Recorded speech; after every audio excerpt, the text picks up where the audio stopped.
अस्सलाम वालेकुम students, my name is Kleene star. जैसा हमने प्रीवियस लेक्चर में देखा था कि फर्स्ट चैप्टर के एंड में जो चैप्टर कंप्लीट करने के बाद स्टूडेंट को क्या सीखने को मिलेगा, हमने फर्स्ट 5 पॉइंट्स को डिस्कस किया था।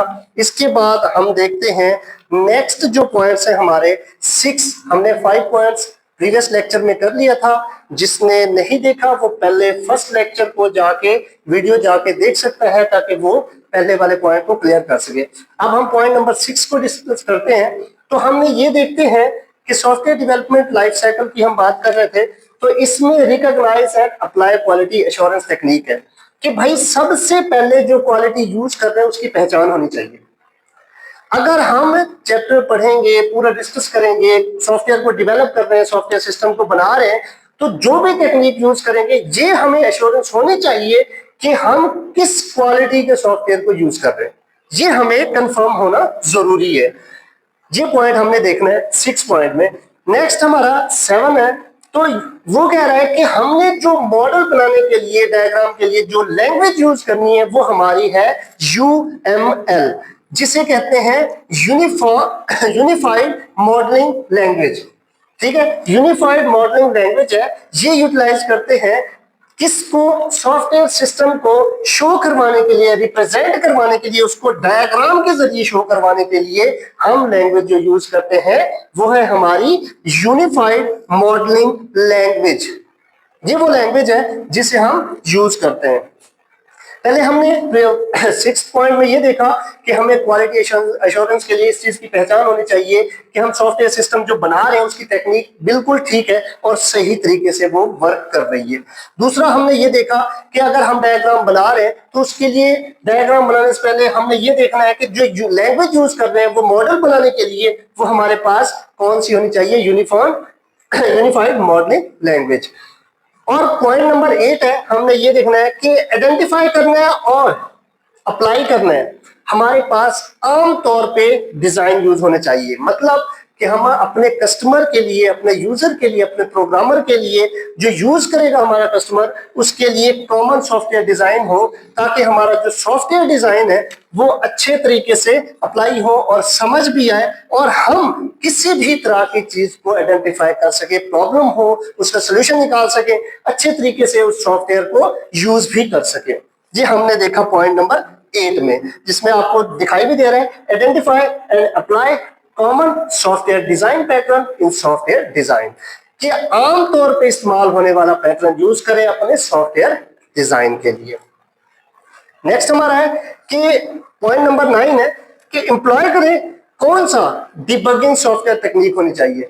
और प्रीवियस पॉइंट्स में मैंने आप लोगों को डिबगिंग के बारे में बताया था, एक बार दोबारा बता देता हूं जिन्होंने नहीं समझा हो या प्रीवियस वीडियो नहीं देखी हो। इसका मतलब होता है डिबगिंग का finding and removing the errors, finding and removing the errors.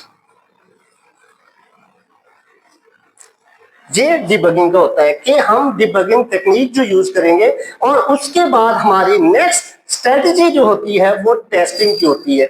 जैसे हम एरर को फाइंड करेंगे, रिमूव करेंगे, और हम रिमूव करने के बाद उसकी टेस्टिंग भी करेंगे, इंश्योर हो सके कि भाई हमने जो सॉफ्टवेयर बना रहे हैं वो रिलायबल है या नहीं, हमारे लिए फायदेमंद होगा या नहीं होगा।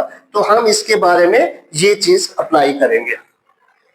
नेक्स्ट हमारा पॉइंट नंबर 10 है, हम इस चीज को समझेंगे और उसे यूटिलाइज करेंगे मुख्तलिफ सॉफ्टवेयर डेवलपमेंट टूल्स के जरिए, जिसमें हम इंटीग्रेटेड यूज करते हैं, मतलब कि सेंट्रलाइज कर देते हैं। हमारा रिजल्ट जो होना चाहिए वो बिल्कुल एक्यूरेट होना चाहिए, ताकि सॉफ्टवेयर में जो हम डेवलप कर रहे हैं या मॉडलिंग टेक्निक यूज कर रहे हैं किसी तरह की SDLC software development life cycle में, उसमें कोई एरर ना हो, टेस्टिंग ठीक हो, मॉडलिंग डिजाइन बिल्कुल एक्यूरेट हो। तो उसके लिए हमें स्ट्रेटजीज को अप्लाई करना है और मुख्तलिफ तरह के सॉफ्टवेयर डेवलपमेंट टूल्स को यूज करें, जिसमें इंटीग्रेटेड प्रोसेस भी यूज किया जाता है। ये देखिए लास्ट और फाइनल जो पॉइंट है हमारा चैप्टर नंबर 1 ICS पार्ट 1 के, हमने कंप्यूटर का जो देख रहे हैं फर्स्ट चैप्टर को एंड करने के लिए जो पॉइंट हमें क्लियर करना है वो ये है, development environment, compiler and source code reposition. अब ये बहुत इंपॉर्टेंट पॉइंट है, अब इसको मैं हाईलाइट करके भी दिखाता हूं कि कंपाइलर, कंपाइलर बेसिकली हमारा जो यूज किया जाता है एज अ ट्रांसलेटर यूज किया जाता है। क्या यूज किया जाता है? ट्रांसलेटर के तौर पे, जो हमारी एक लैंग्वेज को दूसरी लैंग्वेज में कन्वर्ट करता है। और ये कैसे? क्योंकि हमारा जो कंप्यूटर होता है वो डिजिटल फॉर्म में बाइनरी नंबर्स में डाटा को एक्सेप्ट करता है, इसलिए ट्रांसलेटर होता है ये कंपाइलर। कंपाइलर जो होगा वो हमारी हाई लेवल लैंग्वेज को लो लेवल लैंग्वेज में कन्वर्ट करता है। अब ये बात, हाई लेवल लैंग्वेज कौन सी होती है?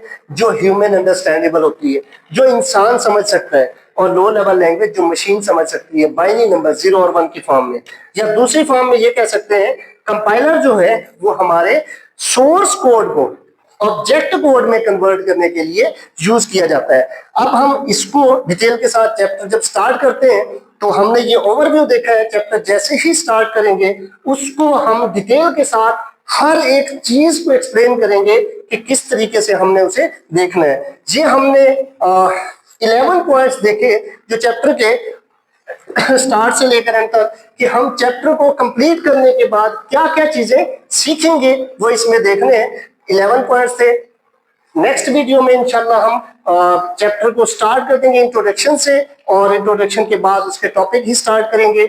ये पॉइंट्स क्लियर करना बहुत जरूरी था कि हम चैप्टर के स्टार्ट में ही ये पॉइंट क्लियर कर लें, तो जब चैप्टर एंड होता है तो हमें पता चल जाता है कि हमारे ऑब्जेक्टिव्स, हमारे गोल्स, हमारा पर्पस क्या है, किस तरीके से हम इसको यूज करते हैं। जब चैप्टर एंड हो तो हमें ये सारे पॉइंट क्लियर होंगे, तभी आप लोगों का नॉलेज इंक्रीज होगा, अदरवाइज आप लोगों को चीजें क्लियर नहीं होगी।